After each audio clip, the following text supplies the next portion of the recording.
Operation delta hunt નામથી એક રાજ્યવ્યાપી ઓપરેશન હાથ ધરવામાં આવ્યો હતો. આ ઓપરેશન હેઠળ રાજકોટમાં અમારી પાસે 450 કરતા વધારે સસ્પિશિયસ માણસોના data cyber centre of exchange Gandhinagar તરફથી મળ્યા હતા. તો એ ઓપરેશનના ભાગરૂપે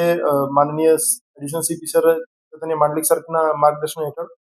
DCB police station, cyber crime police station, યુડબ્લ્યુ, એસઓજી, કરોલ ફરલોની 13 ટીમ અને લોકલ પોલીસ સ્ટેશનની 12 ટીમ, આમ 25 ટીમ દ્વારા મધ્યરાત્રિથી વહેલી સવાર સુધી એક ઓપરેશન લોન્ચ કરવામાં આવેલ હતું અને તમામ માણસોને વેરીફાઈ કરવામાં આવેલ હતા.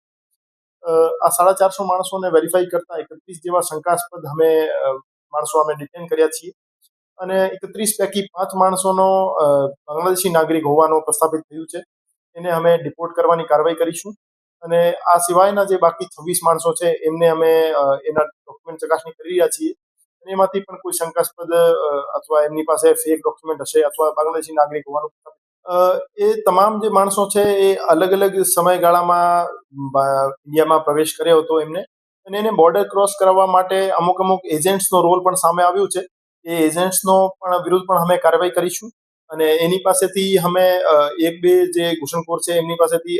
એક આધાર કાર્ડ પણ મળ્યા છે. તો એ બાબતે પણ એના વિરુદ્ધ કાર્યવાહી કરીશું અને જે આખું સેટઅપ છે જે એમને સુવિધા પૂરી પાડે છે અને ઇન્ડિયામાં બોર્ડર ક્રોસ કરાવી એને ફેક ડોક્યુમેન્ટ પૂરા પાડવાની કામ કરે છે, એ આખો સેટઅપ તોડવા માટે અમે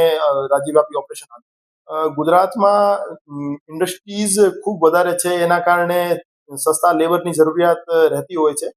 તો હું તમામ જે ઉદ્યોગપતિઓ છે અને જે ચીપ લેબરની તલાશ કરતા માણસો છે એમને અપીલ કરવા માંગુ છું કે આપ થોડા સા ઇકોનોમિક લાભને લીધે આપ કોઈ પણ એવા માણસને આપ કામ ઉપર ના રાખો જેની પાસે પૂરતા ડોક્યુમેન્ટ ના હોય અથવા ફક્ત આધાર કાર્ડ હોય અથવા કોઈ પણ પ્રકારનો આઈડી કાર્ડ ના હોય. આપ પૂરતી ચકાસણી કર્યા પછી જ કોઈ માણસને કામ ઉપર રાખો અને પોલીસ વેરિફિકેશન જ્યાં જ્યાં ફરજિયાત છે તો આપ પોલીસ વેરિફિકેશન કરાવો અને આપનો થોડો ઇકોનોમિક લાભના કારણે એ રાષ્ટ્રની સુરક્ષા માટે, આંતરિક સુરક્ષા માટે મોટો પ્રશ્ન ઊભો થઈ શકે છે. તો એ તમામને અપીલ કરવા માંગુ છું કે આપ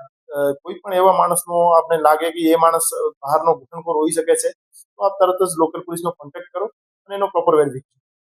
જે મહિલાઓ અમે બાંગ્લાદેશી ઘૂસણખોર પકડી છે એ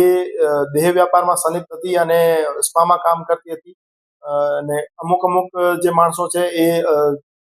લોકલ કિરાયા ઉપર પણ રહેતા હોય છે. તો જ્યારે પણ એવો હોય કે તમારા પાસે બહારનો માણસ મકાન ભાડુઆત તરીકે લેવા માટે આવે ત્યારે હું તમામને અપીલ કરવા માંગુ છું કે ટેનન્ટનું વેરિફિકેશન પોલીસમાં કરાવવું ફરજિયાત છે. આપ એમની પાસેથી પ્રોપર પૂરતા ડોક્યુમેન્ટ લઈ પોલીસમાં વેરિફિકેશન કરાવો અને જ્યારે પણ કોઈ આપ એને રોજગાર પણ આપો ત્યારે પણ પોલીસ વેરિફિકેશન કરાવવું ફરજિયાત છે. તો આપ ફરજિયાત લોકલ પોલીસ સ્ટેશનનો કોન્ટેક્ટ કરી એના ડોક્યુમેન્ટ લઈ એને રજીસ્ટ્રેશન લોકલ પોલીસ સ્ટેશનમાં કરાવો અને અગર જે એવું નહીં કરવામાં આવે તો જે એમને મકાન ભાડે આપનાર છે અને એને જે રોજગાર આપનાર છે એના વિરુદ્ધ પણ બીએનએસની યોગ્ય કલમો હેઠળ કાર્યવાહી કરવાની હોય છે અને અમે કરીશું.